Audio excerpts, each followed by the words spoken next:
Tonight, when the sun goes down, you'll reach for a switch without thinking. The room will fill with light.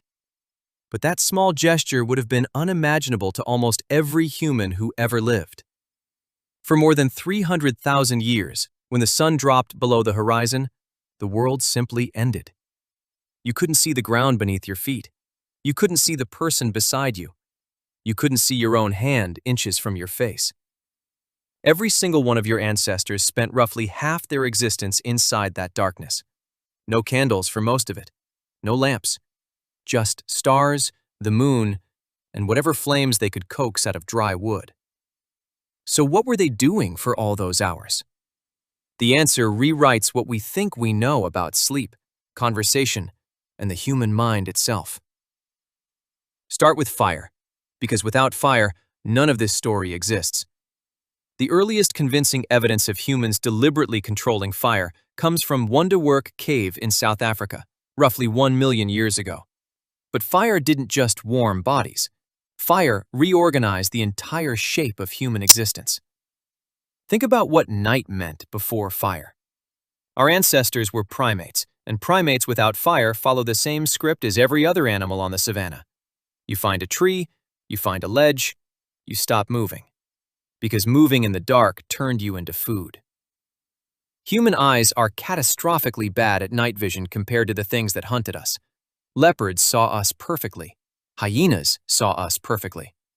The big cats that left tooth marks on early human skulls saw us perfectly. We saw nothing. Fire flipped that equation in an evolutionary instant. A burning campfire creates a bubble of safety roughly 30 feet across.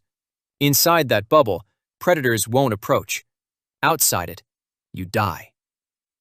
Anthropologists studying modern hunter-gatherer groups have documented this in real time. People who drift too far from the fire at night still get taken by predators, even now. But fire did something more profound than keeping us alive. Fire added hours to the day. Before flames, the productive window of human life ended the moment the sun disappeared. Maybe 12 hours of light in summer, 8 in winter. Fire suddenly handed our ancestors an extra 2 to 4 hours every single evening. And across hundreds of thousands of generations, that extra time changed our species into something the rest of the animal kingdom has never seen. In 2014, an anthropologist named Polly Wiesner published a study in the Proceedings of the National Academy of Sciences that captured what those extra hours were used for. She had spent years recording the conversations of the Juhowansi Bushmen of the Kalahari Desert, one of the last communities still living something close to the original human pattern. During the day, around 80% of conversations were practical.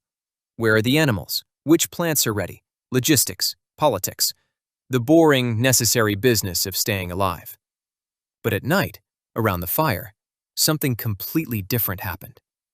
After dark, 81% of conversations were stories. Tales of distant ancestors, adventures, spirits, journeys, jokes that cracked up the entire camp. Wiesner argued that firelit talk is where human culture itself was born. The campfire was the first theater, the first classroom, the first church. It was the place where humans learned to think beyond what was sitting in front of them, to imagine people who didn't exist yet, places they had never been, gods that lived in the sky. It was where we became us.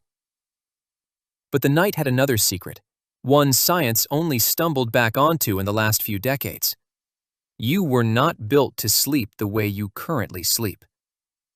In 2001, a historian named Roger Eckhurch published a paper that quietly demolished a piece of modern common sense. He had spent 16 years buried in archives, reading court records, prayer books from the 1400s, diaries, medical guides, letters from farmers, even passages from Homer.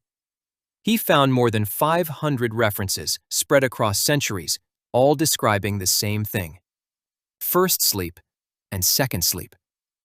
Before the industrial age, humans did not sleep in one solid block. They went to bed not long after sunset. They slept for about 4 hours. Then they woke up. They stayed awake for 1 to 2 hours in the middle of the night. Then they went back to sleep for another 4 hours until dawn. This wasn't insomnia.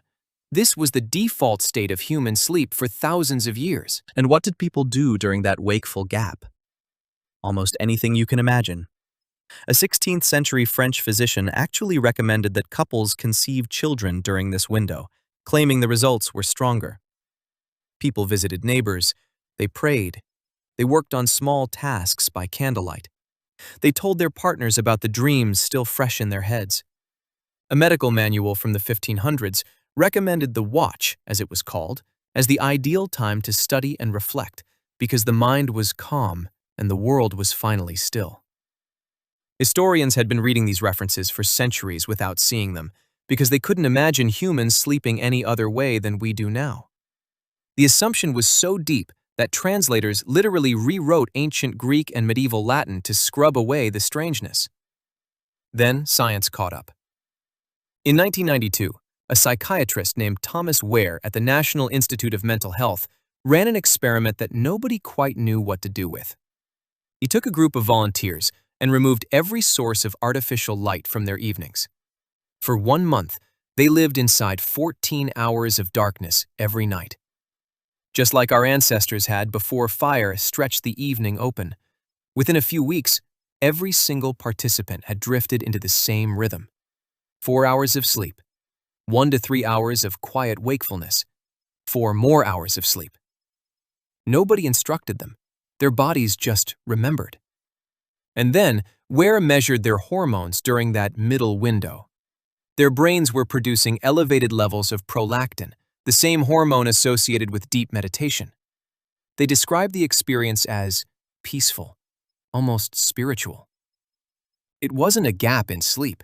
It was a distinct state of consciousness, a state that almost no living human has ever experienced. So what destroyed it? Light. That's it. Light killed it. In the 1600s, cities began installing street lamps. Paris went first, under Louis XIV, who wanted to make the night less useful to criminals. London followed. Candles got cheaper. Gas lamps came in the 1800s. Then in 1879, Thomas Edison commercialized the electric light bulb. And within a single generation, the night that humans had known for 300 millennia was simply gone. Here's a detail almost no one knows. The word curfew comes from the old French couvre-feu. It means cover the fire.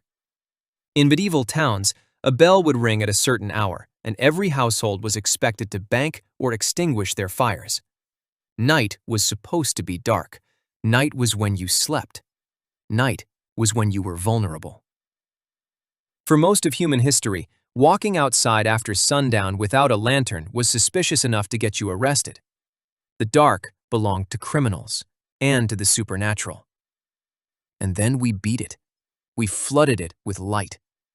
We called it progress. But here's what we lost. Modern humans are exposed to artificial light an average of 7 to 8 hours after sunset. That light, especially the blue light pouring out of every screen we own, suppresses melatonin, the hormone that tells your body to sleep. Your brain cannot distinguish between a phone and the sun. When light hits your retina at 11 at night, your body believes it's daytime. Your sleep fragments. Your circadian rhythm comes apart. Researchers have found that people who go camping for a single week with no artificial light at all have their melatonin cycles reset by almost 2 hours. That's all it takes.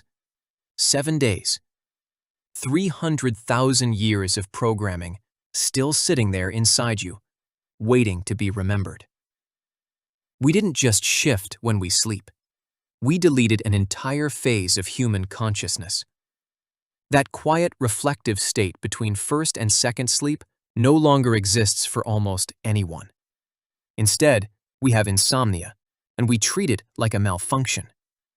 But what if it isn't a malfunction? What if waking at 2 in the morning and lying there in the dark isn't your body breaking down? What if it's your body remembering what it was built to do? For 300,000 years, your ancestors spent their nights inside a rhythm that modern science is only now beginning to map. They sat around fires and built civilizations out of stories. They slept in two halves with a window of stillness in between. They lived under skies so dark that the Milky Way was not a destination. It was simply the ceiling. And every night, when they woke in the silence between first and second sleep, they lay there in the dark and thought about their lives, their dreams, and the morning that was coming. We traded all of that for a light switch, and almost none of us ever knew it was gone.